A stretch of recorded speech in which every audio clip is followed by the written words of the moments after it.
feel like lockdown has now gone on longer than they were expecting it to go on. Yes. I think I crossed. I never had an idea at the start of like how long I thought it was going to last, but I now realize that it's longer than that. Like there was literally 1 week where I was like, nah, it's too long. I'm insane now.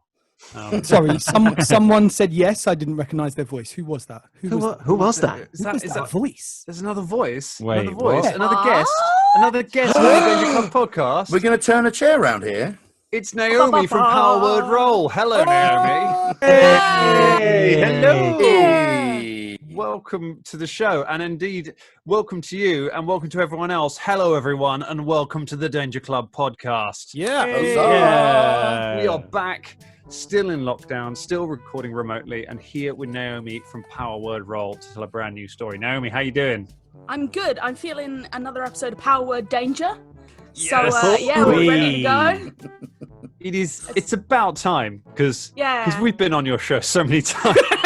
There's so many of you, like, trying to get through all of you. It's just... Right. We are basically like Pokemon. Danger Pokemon. Yeah, we're trying to catch them all. It's one of the real traits about the Danger Club podcast is that if you give us any opening at all, we will show up on your show. Like, It's been a real pleasure actually having you all on. You've caused us to have our first character death, so that's great. That? Someone played a butter-based rogue, which was really helpful when shit hit the fan. It was just amazing. Naomi, for those people that don't know, what's Power Word Roll? Tell us about it.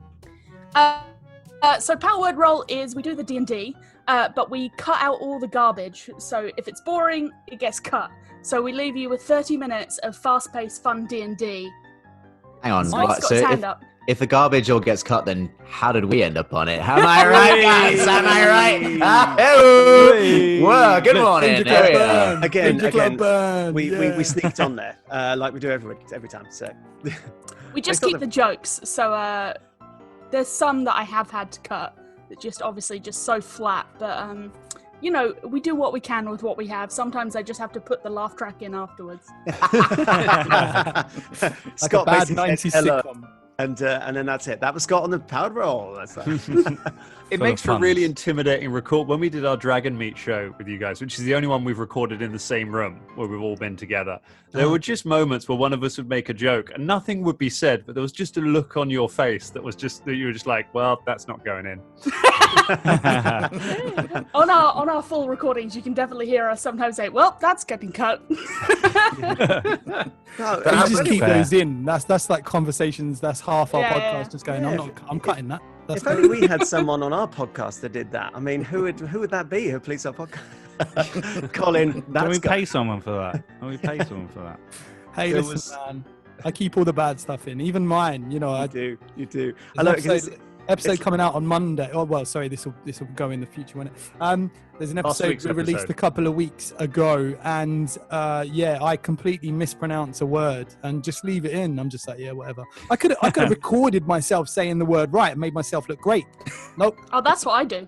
I just cut out any of the bad bits of me, and I'm like, I sound so good on this podcast.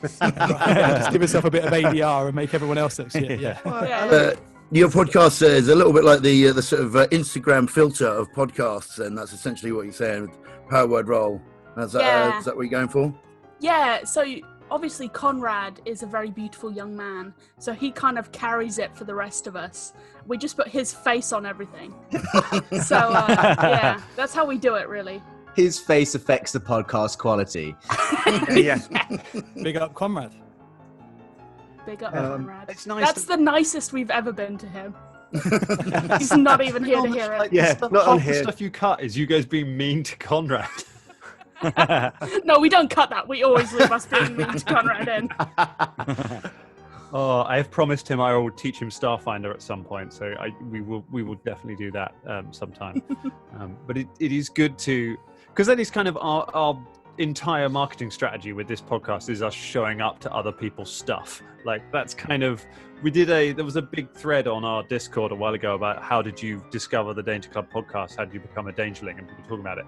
And like half the answers were Dan and Ross turned up at my gaming table and just and just played games with us, and then just left flyers with us when they went. And so I guess we listened. I was like, And being Ross, I bet he didn't say goodbye. He just literally just left in a cloud of flyers and was gone. Just threw some flies at them and then went. Little smoke pellet. little flamenco guitar riff, handful of flyers in the air, and we're gone. That's how it goes. But we're back to we're telling a brand new story this week. So we had our two-parter the last couple of weeks with Jess Foster-Q. That was fun and insane. What? Jess is very funny and took to it having never played a role, not just Pathfinder, having never played a role-playing game. Like she didn't know she needed dice when we started it, and picked it up amazingly, and we had a lot of fun. But that was just a little two-parter to fit around childcare and I think the TV show she was shooting later on that evening. Or she's doing a lot of excellent writing for some quite big stuff. So yeah, keep an eye out. She's going to be about. Yeah, if you're in the UK, she was on QI, I think, last week or the week before. It's tonight. Well, it's tonight from when we're recording. Oh, but yeah, from when this goes out a couple of weeks ago. I can't work out my We're really not thinking three-dimensionally today, are we?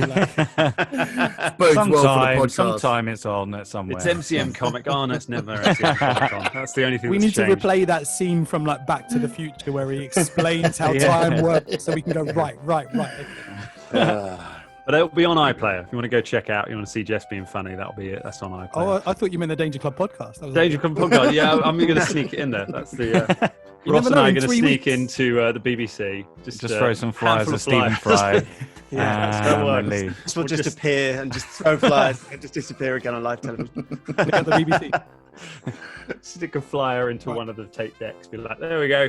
That works. Is that the new Witcher song? Stick a flyer in your... Take the Danger Club podcast. Oh, Danger Club podcast. Now leave. Did you say tape deck, Dan? I did. They have tape decks, right? That's how things are stored. What has happened to time this morning? Like, we've gone back to 1986. Amazing. This is my favourite part of the preamble where James and Dan try to out-old each other. I can actually feel myself being reabsorbed into the womb as we speak. Yes, it's working. Yes. It is essentially our podcast is a group of people acting like dads, except the one person who is a dad who is playing a mum. Let's tell the story of Shania Rain. Hooray! You're just going to drop that into conversation. I mean, we're about to start the show, Colin. I think it's going to become...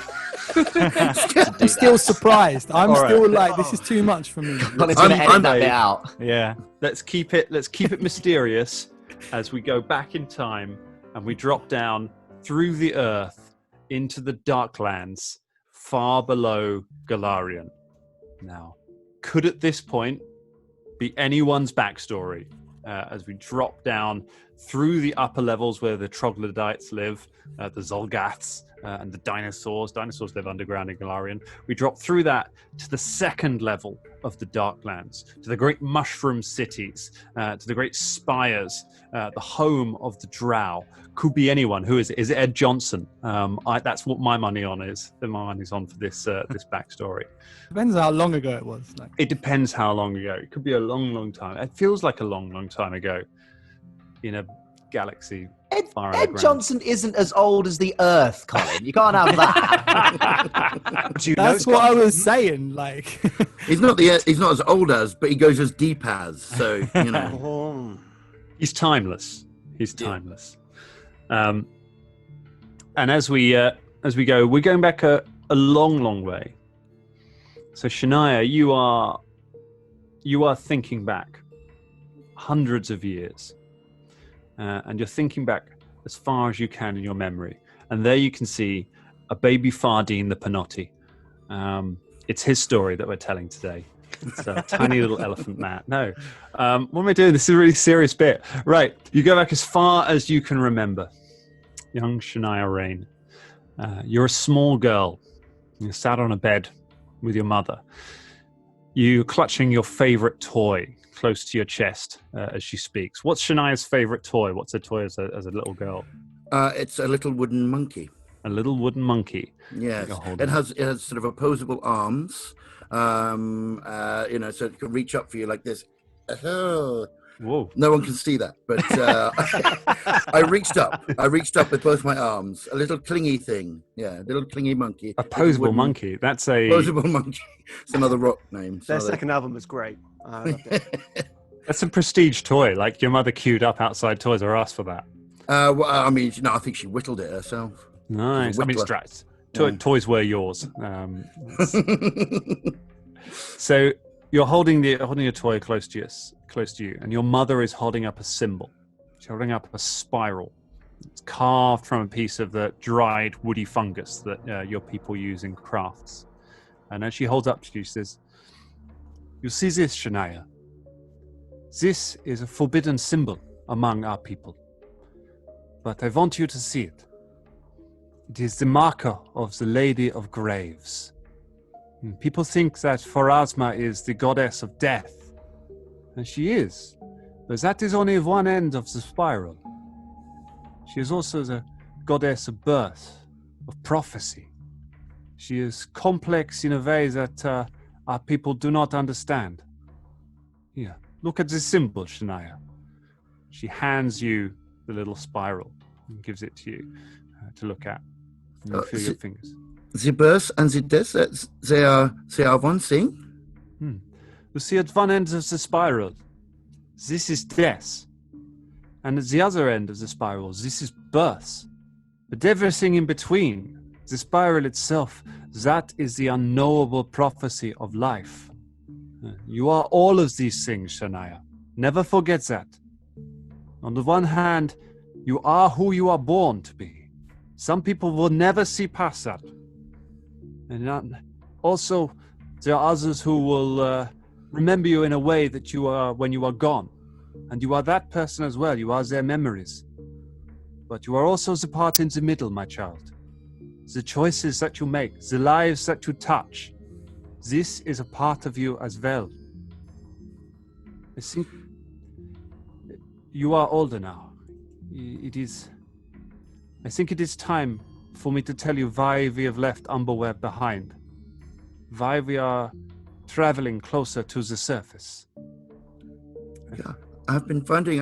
I've felt some things that I have not felt for since many years that I have been born. Why do we go this way, Mother?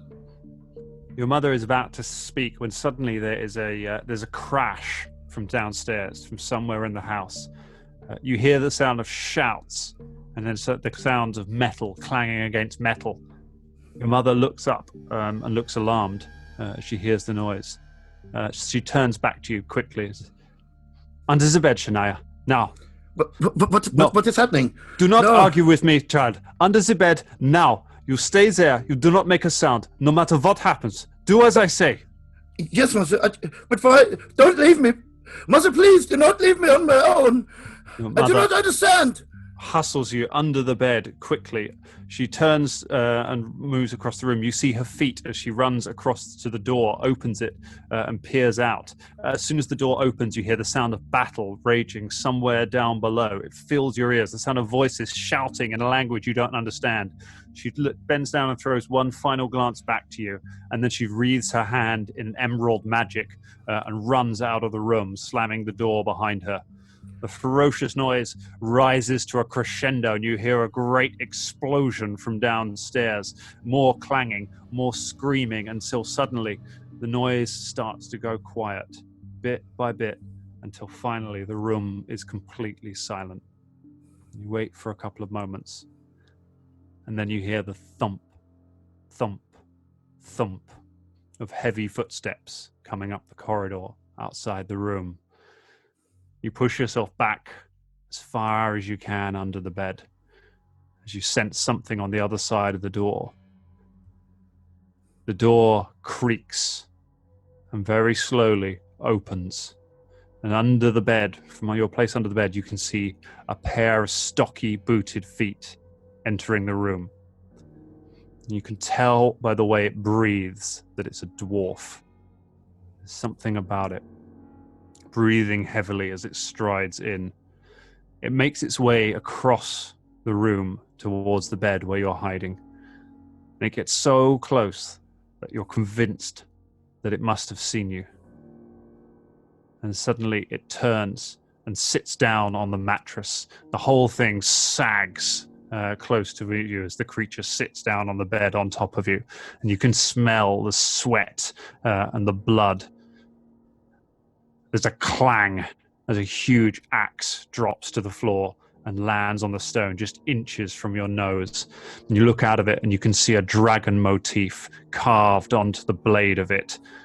That's not what your eye is drawn to. Your eye is drawn to the blood all across, smeared across the blade. You try as hard as you can not to breathe. Another dwarf enters the room. The dwarf on the bed stirs, and it says something in a language that you don't understand. A sort of guttural language. All of a sudden it stops and seems to notice something across the room. You look out from under the bed and you see your toy monkey lying where you dropped it when you were hustled under bed in the middle of the floor. The creature immediately stands and starts to walk across the room towards the toy, that terrible axe grinding against the stone as it walks. The dwarf bends down and you see its thick hand pick up the toy and lift it up out of sight. Suddenly, it says something to the other in an angry voice. It starts shouting and yelling. You hear a crash as the toy hits the wall.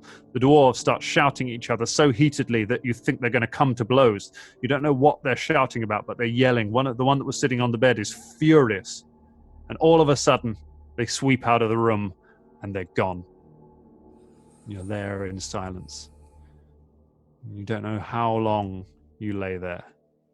You don't know how many hours or how many days you stay hidden under the bed, not daring to move. All you remember is how it ended. You remember the noises downstairs, the door opening again. You remember the bed being lifted from you, looking up into the face of Vash Azraine, the drow that you would come to call brother. You remember his voice. Well, well. Looks like the dwarves missed fun of you. Don't worry, little sister. You're home now. And we cut forward in time, many years later, where we have Shania Rain, similar to how we remember her in the Danger Club podcast. So she is older now. She is an adult. She's in a scullery somewhere in a large building, a large drow noble house. There are pots and pans piled up everywhere around you, Shania. Filthy floors, a mop and bucket, although not as threatening a mop and bucket as the ones in the previous podcast. You've checked it out; it's not dangerous. And you are the matron of the house, not in the sense of D&D Drow matron, but there's the one in charge of the kitchens. The cook is just leaning in from the door and yelling at you as you finished cleaning some of the dishes. Now, one thing that we do notice about Shania on this is she is heavily pregnant.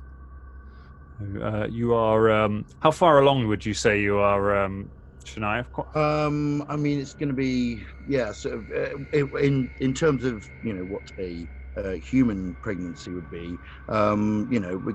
We must be about 7 or 8 months ish along. Basically from this point onwards, the baby could arrive any time. If it arrives very quickly, it might be a bit early. It might need some help. If it arrived later, it might be a real problem getting out. But it could arrive at any time. It's grown enough to be brought into the world and survive at this point. So despite this, you're still working hard, still trying to clean dishes. The cook shouts across at you from the door and says, "Shania, these plates are a disgrace. Clean them again. If you want to go outside, You finish your work. You earn your place here in the house. Yes, matron. Of course. I will. I will work hard. I'm sorry. Says, they should never have brought you back here. And she turns and slams the door. As you are cleaning, a small badger pokes its head out from under one of the counters where it's been hiding. Oh, Philippe, what am I doing here? This is not the life that I saw for myself.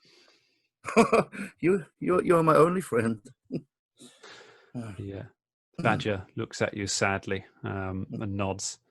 Maybe you're all right.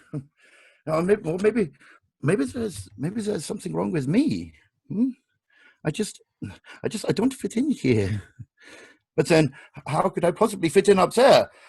I feel like there is more to life than backstabbing and darkness.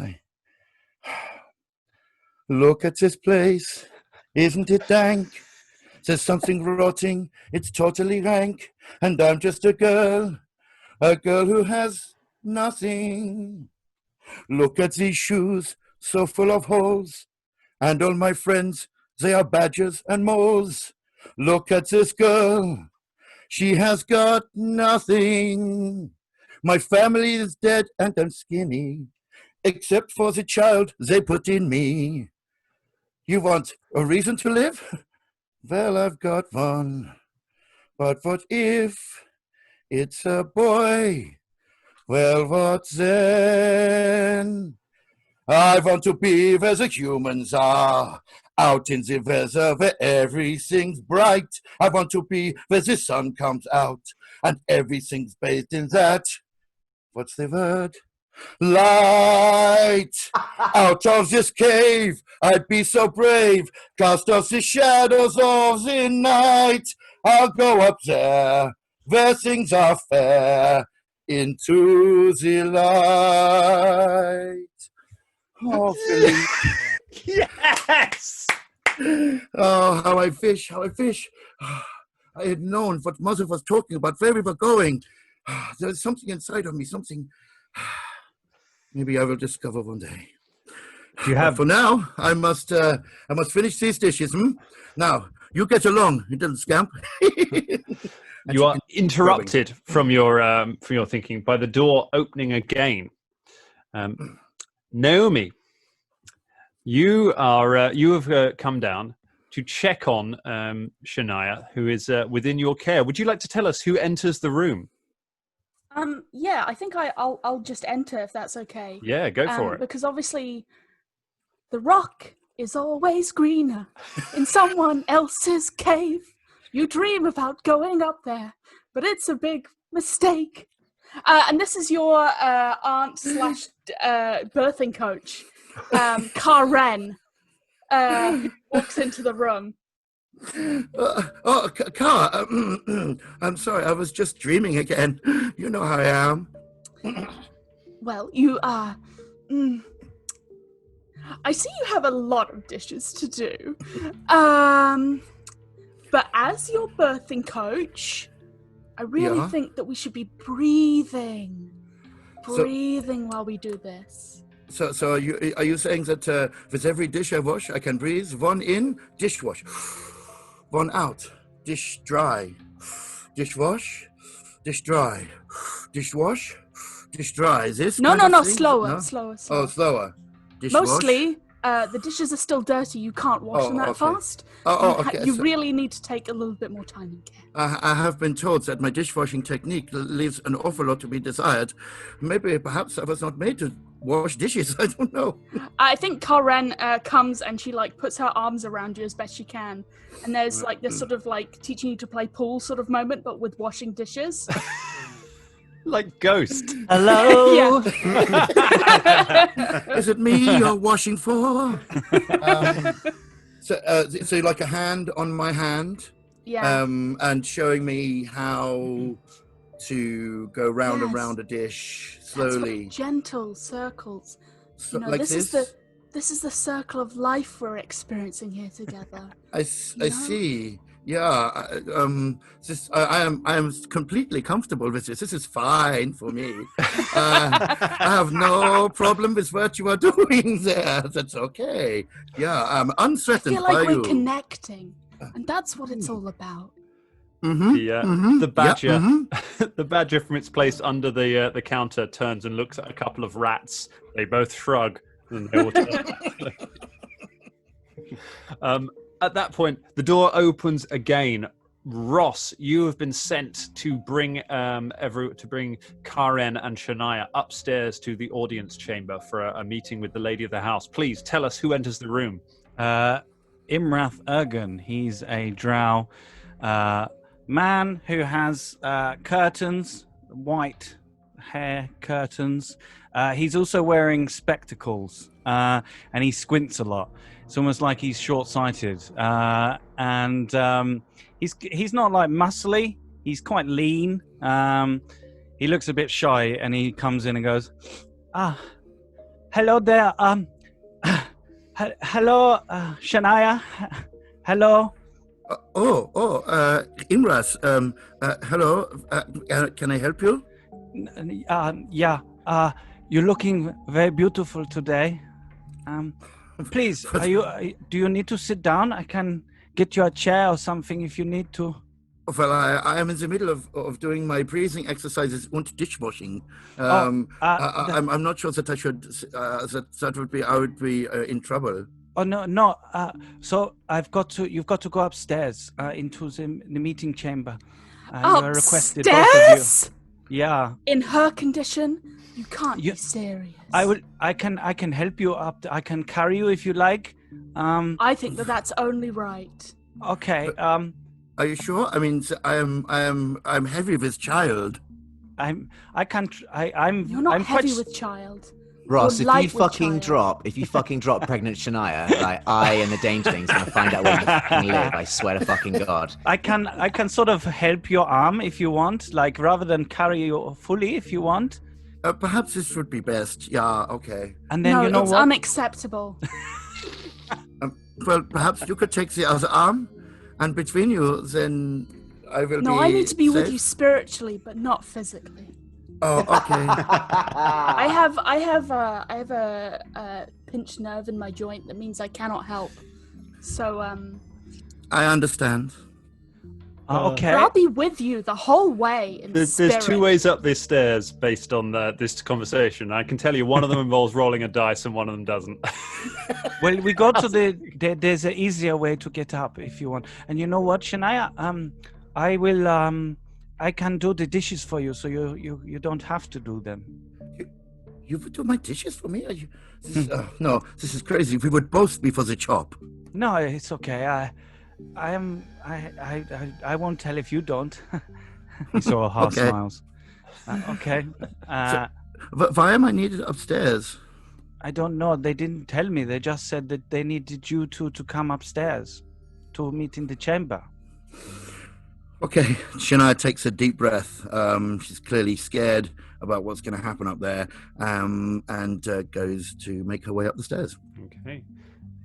The badger follows you, looking pensive, and the rest of you follow along as well. You make your way up the stairs, out of the scullery, out of the servants' quarters, where you live most of your life, and you make your way into the grand audience chamber at the very heart of the house.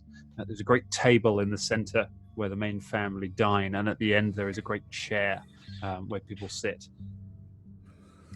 Do I need to revise my accent? No. Am I going to be the only person with a non-Germanic accent?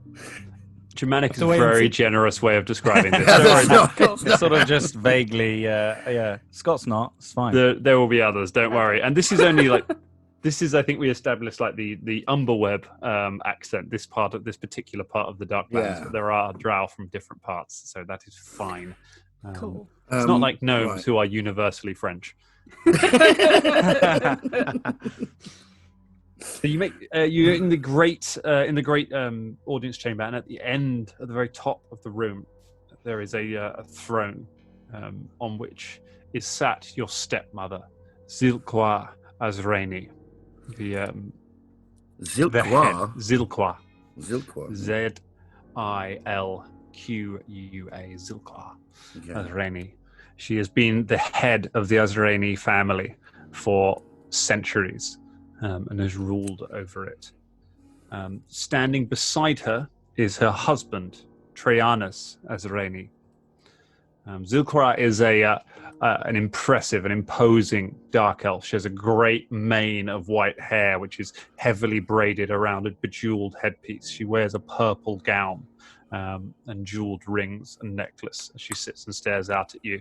Her husband, Trajanus, is a much more slightly built drow with receding white hair and a little goatee.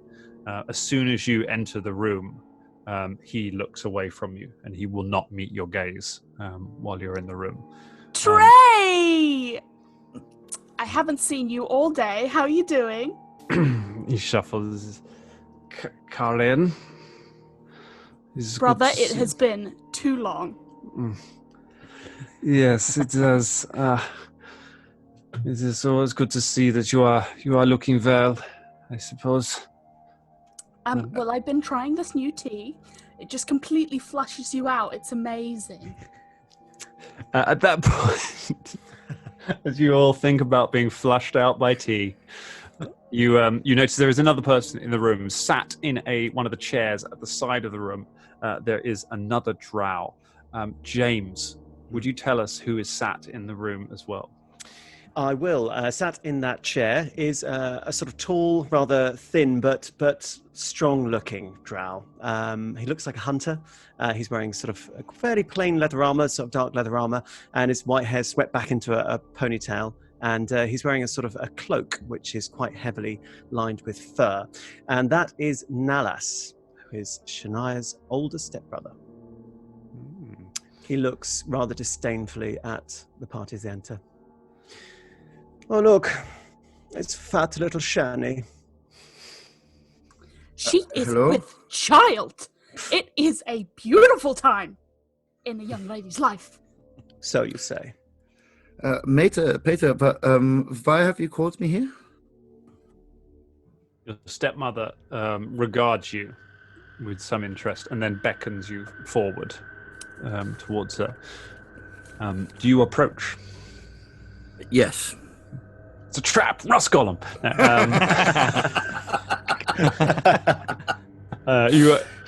So you approach her, and as you get close, she reaches out. She reaches out one hand as if to brush your cheek, and says, "My daughter." And as she gets to your cheek, she lowers her hand down and just places the hand on your belly instead.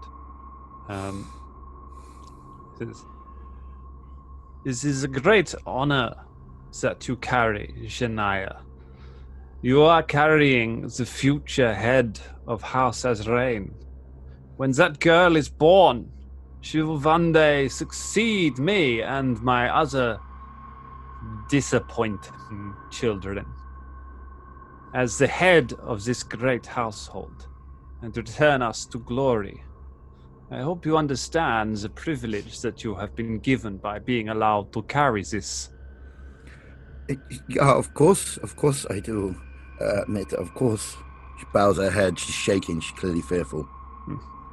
But the time has come to attend to matters spiritual regarding the child. There are things that must be carried out when there is the birth of a noble daughter. There is an item that must be retrieved. Do you know of the vaults of Orv? I have heard tell of them, but I they are dangerous, no? Of course, you do not know so much, Janaya. You are here for what you can carry for us, not for your brains. The vaults of Orv lie deep below the Darklands, in the very heart of the earth. They are built by aeons ago by creatures not understandable to those who live above. And there are strange things below there. Deep below Umberweb, In the very heart of the vaults, there is the sightless sea. It is a great ocean beneath the earth. And there are islands where crafters make trinkets, items of ritualistic significance. There is one that I would have retrieved for my new daughter. It is a talisman, a powerful symbol that will protect the child in its young life.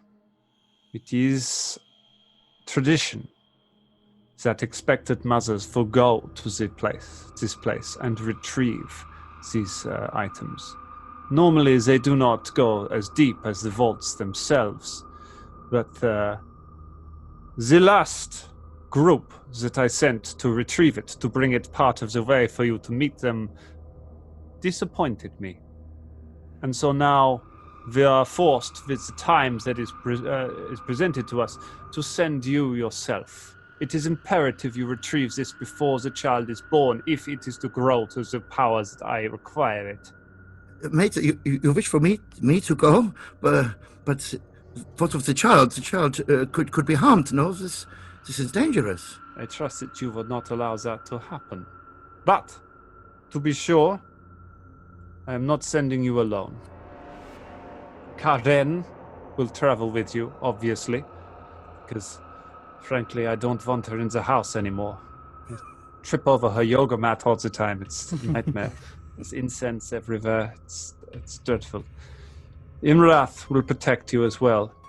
And Nalas, you will go with Shania as well. Was? No, mother, I do not want to go. I don't care what you want to do. You are a male child of House Azraine. You do what you are told to do. You have lain about this house for long enough. But you said I could go and see Vash. Vash proved himself. He is a great warrior. That is why we sent him away to serve in the Grand Council. You serve us well on this. Perhaps you will end up the same as Vash. Huh? Fine. Very good. You will need guides as well. Our people do not travel below this level very often. And so I have arranged for some locals from the area who know the way to the passage down to the vaults. Imras, open the door for me, will you? Yes, Your Majesty, Your Highness, the lady of the house. He goes over to the door, unlocks it, opens it, bows his head. And flanked by a couple of Drow guards, keep an eye, two figures enter. First of all, Scott, who is one of the figures that enters the room. This figure is a small figure, a figure who is overwhelmed at being in the room that they are in. He's a small male gnome with ashen skin, toes poking through his boots, a variety of accoutrement around his small, diminutive body, including very large centipedes that look like they could be used for tools, and a fishing rod across his back. He wears a large mushroom cap as a hat, underneath which he is blushing profusely. Very nice. And Colin, who walks in beside him. So, coming in beside him is a goblin with sort of blue, greeny skin, dressed in grey, sort of leathery jacket with tassels hanging from his arms, studded armor underneath, really shiny teeth, like the cleanest teeth. He's so clean, it's unbelievable. They almost shine in the dark. He has a tuft of sort of bright green hair, spiky on his head. He has a neckerchief, like a red neckerchief, and he's got like a 3/4 length blue trousers and what used to be cream colored boots, but they are definitely not cream anymore. He walks with like a short staff, And yeah, that's what he looks like. And his name is Fly Yai Flickalo. Let me say that again. Fly Yai Flickalo. The stepmother says, "Step forward, the two of you. This goblin and this..." Wait, I am not a goblin. Everyone just stops and looks at you. I am a drow, and I will not hear anything else. Why does everybody say this? Fuck! Mother, please, you cannot be intending to send us with these things. What is this? Is this a joke? It is not a joke. We do not know the outsides of the city. These two do. They can help guide you. And what of you? Are you a drow as well, I suppose, other creature? The gnome goes wide-eyed at being addressed, looks around the throne room, puts his head down so you see the bright spots on the mushroom cap and puts it back up again. No, yes. Oh, no, I'm not a drow. You lot are drow. Your ladyships and your... And then realizes the males in the room. Your lordyships. No, just a guide. Nebastian, the ladies, lordies, lordly ladyships. I like them. Well, at least this one knows his place. That is right for us, Neef Leblin. I did not want to have to be the first one on the episode to have to say that, but somebody was going to have to. I was waiting for it. I was like, I can say gnome. They know what I mean. Take a run at it. It's fine. Weirdly, if Collins then plays that backwards in the recording later on, it's Motorhead lyrics. So, you will all go to the outskirts, to this passage, to the vaults, retrieve this amulet, and give it to the child, or bring it back here if the child is not born yet. But either way, you must return to me with my daughter, properly blessed. Do this, and you will all get what you deserve. You understand? I already feel #blessed sister. Your brother, Trajanus, just kind of puts his head in his hands a little bit and just looks like he wants to be anywhere but here. Have that effect on people, that's fair. Like, I feel like they have had this conversation a lot of times about how long you are staying for in the house. But she's my sister. Yes, but she's terrible. Yeah, well. Good for the baby. With that, you are dismissed from the household and sent outside. You step out of the gates into the streets of the city of Umberweb. Umberweb is made up of these great mushrooms that grow up out of the ground, and the houses are carved into them. But they are solid. They're solid like stone. These mushrooms, they're like the ones in Subnautica that you think, oh, it's a mushroom. That's it, and you crash your ship into it and it explodes. And you're like, oh, thanks, mushroom. Niche reference, I know, but that really bugged me when that happened. So you step down the steps into the streets, and there's a bit of a mix out here on the streets. The Drow nobles themselves, they don't tend to leave their homes very often, and if they do, they have a large retinue. Whereas on the streets, there's a mix of sort of common Drow like Imrath, who are not noble, and there's a mix of other people as well. You see a few. You see a few deep dwarves, Durga, sort of grey-skinned dwarves moving around, very different to the ones that you remember from the surface, and a couple occasional deep gnomes moving about, going about their business. So Nebastian and Flea. Is it Flea or Fly? Fly. Nebastian and Fly. You have been called in because, as folk who live sort of in and around the town and aren't in the upper areas, you've been around a bit. You know a bit about the outskirts of the town, and you know that there is the two of you found a while ago, there was a sinkhole on the edge of town, which you know goes far deeper down into the earth that not many of the Drow houses know about.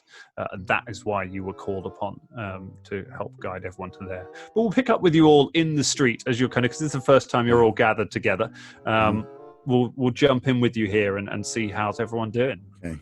What is happening here? I have never left the household before. Do we not need provisions, weapons, something? Lady Shania, you stay close to me, okay? Don't stray away from me. I will protect you. You will protect her. You, Imras. Yes. Shut up, Nihilus. You are useless. You cannot even catch a fly in between your fingers. You are useless. You call me useless, little Shani. Well, perhaps I have a bald spot here on my cloak. I should add... where is that awful little badger of yours? Perhaps I will add it to my collection. Don't you touch Philip. You stay away from Philip. Yeah, that's Would you stop the arguments? You don't need to worry. Or with me, I am a famous warrior. I will take down anything. But you must get the weapons. Yes, a weapon would be good, Miss Azraine.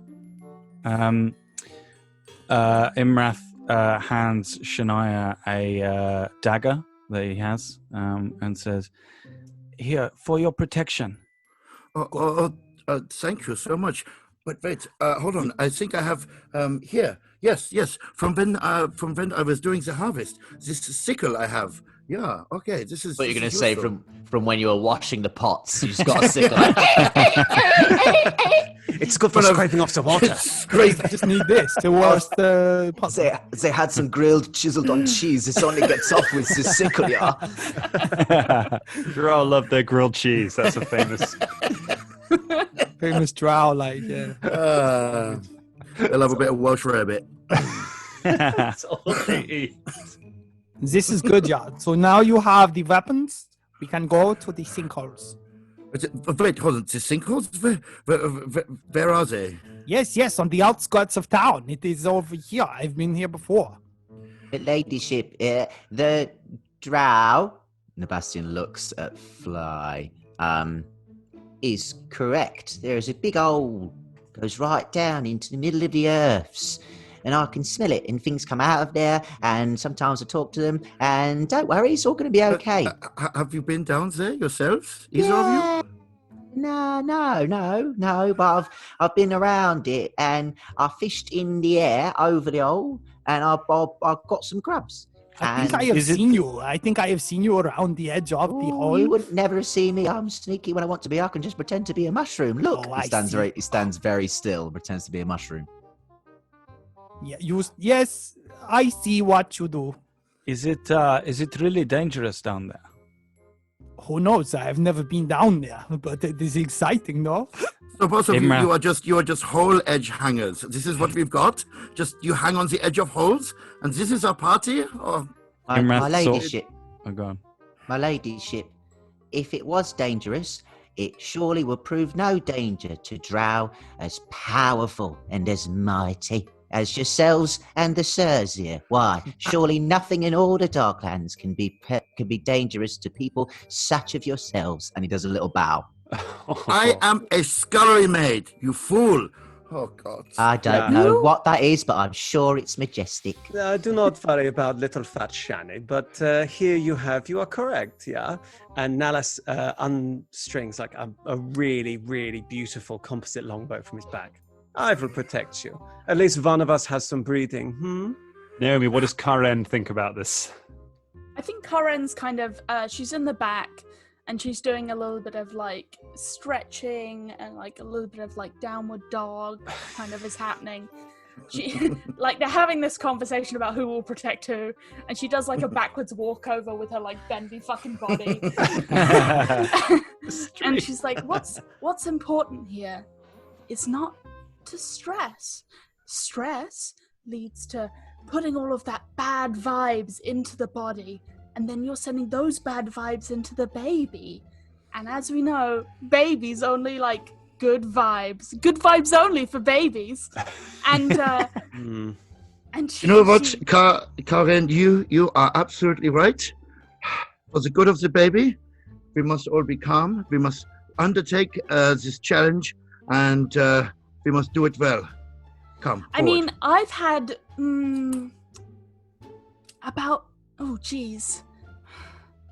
I've had 14 children, and I've had to do this for all of them. It's really not a big deal. You know, it's just about stretching and taking our time. And, you know, it's all completely natural, and natural is good. So we're ready to go. Don't worry about it. Yeah, Good. yeah. You should stay calm, yeah? And perhaps if we are lucky down that big hole, we'll find some dwarves, yeah? That would be good. Wouldn't you like to find some dwarves? You shut up, Nallis. You shut up about dwarves, you piece of shit. Yeah. Can Nabas? Malice. Sorry, go. Yeah.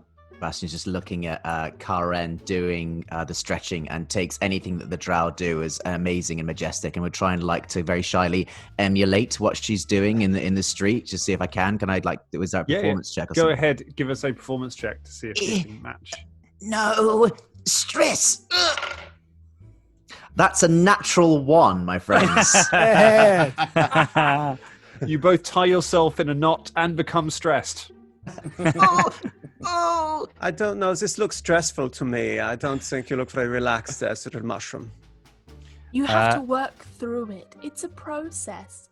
And Nalas, Mm-hmm. you understand that I'm a generation above you and a woman. Yes, of course. I Then apologize. maybe we should stop stressing out on you, Mother, and cut the bullshit. Nalas looks cross, but he says, yeah, of course, I will do this. My apologies, sister. Otherwise, No, I'll push Rain, you in that fucking hole myself. Shania allows herself a little smile at this. That was nice. Nalas does a curt little nod and just turns on his heel and starts stalking off down the street. Wait, you do not know where you are going. What are you doing? It is the other way, Nalas. He You walk stops down and an turns. alleyway, and Rust Golem. No, Mustard. I keep Imran. thinking you're saying Ross Golem. Like, that would be scarier if we just had like multiple mass Rosses like just appearing. It's different, like images of Ross from kind of like handlebar moustache Ross, goatee Ross. They're all just different, but it's got a beard really. Imrath quickly just turns, as we walk off, just turns to Shania and just says, "Don't listen to him. I think you're pretty cool." Thank you, Imraz. Your ladyship. We're good. God, Caragor would have hated this guy. Caragor would have hated this guy so much. Like, the differences between Caragor and Imrath is like Spike and Riley to Buffy. Like, I can't. The levels of like prehistoric IC were off the charts. Good reference. Boy. This is like. There's sort of a huge amount, I feel, of Caragor's existential crises are to do with the fact that this is happening about 200 years before he was born. I've acknowledged that. Can't even compete. So, what do you want to do? Do you want to guide yourself out of town? Do you want to do any prep or anything? Does anyone need to get anything from the shops before we go? I am always ready. Yeah, I mean, I'm presuming, like, like we gather up some provisions, whatever weapons we need, and then we get on our way, right? All right. Let's do it. So you make your way out of the town. As you walk along the streets, you see a lot of the locals, particularly non-Drow. They get out of your way, and specifically, they get out of Karen's way. She is the one that is kind of parting the tide of people as you walk through. It is known who the members of noble houses are, and even as a sort of a lower member of a noble house, Karen, you still outrank everyone that you would meet on the streets out here. The divide between noble and non-noble down It's here. because I'm spiritually awakened and all these bitches aren't. That's what it is. Are you still yogaing on your back down the street? Yeah, I think I'm like warrior posing and doing like my deep breathing, and I think I'm occasionally like addressing people in the street, but like in a really weird, uncomfortable way. You know those when you meet someone in the supermarket and they're like, "Oh my god, I just love your energy," like that kind of thing. Oh my like, god! I just want, please leave me the fuck alone. Yeah, like that vibe. Worst. She's the worst. Yeah. So as you make your way along, you hear sort of from further back, you hear some people talk. You see somebody just go, maybe I should try yoga. As people kind of try to gauge what the new thing is for the nobility. So you make your way through the streets of Umberweb and out the city walls, out into the main cavern itself, beyond the sort of the limits of the city, which is effectively out of the mushroom forest. That sounds maybe more of a Mario kind of thing way of explaining it, but it's more sinister than that. But as you come sort of out of the great stalks of the mushrooms, which make the buildings of it, you come out into a vast empty cavern. There are occasionally little sort of rivers running across it, but there's not a whole lot out here. There are some small shacks and things made out of sort of offcuts and fallen mushrooms. This is where the sort of shanty towns are, where the poorer live, where it's where all the deep gnomes live out here. They don't live in the main city, and so as you make your way through it, the poverty level drops. Or increases rather as you get through here. There's not a lot of building materials down in the Darklands. There's no wood in the Darklands. It all has to be made out of these great mushrooms and sort of carved off it. So it's not like if you're poor, you can just go and knock down a tree and use it. You have to really, because these mushrooms are huge. You have to wait until you have to salvage stuff. So it's more like a favela than anything else. It's more like the houses are made of like salvaged bits of metal and things like that. It's that kind of vibe. So you make your way through this, looking at the creatures who kind of peer out at you. And finally you get to the very edge of the cavern. Fly and Sebastian lead you through this, around behind a sort of a heavy rock fall. And there before you, looking down, you can see a great sinkhole. You can see a pit that just drops away. It's just a sheer edge, and then it just drops down into the darkness. And you can see a slight shimmer of water at the bottom. And very far down near the water, you can see that there is a crack in the rock that seems to have some carvings around it, which appears to be a way on. However, there is no obvious way down other than climbing down the sheer rock face itself to try and get there with a heavily pregnant Shania. So I hope you have all stretched, because that's where we're going to leave it for tonight. Oh, right. Well. Party, everyone. Let's see how we go. We'll see you next week.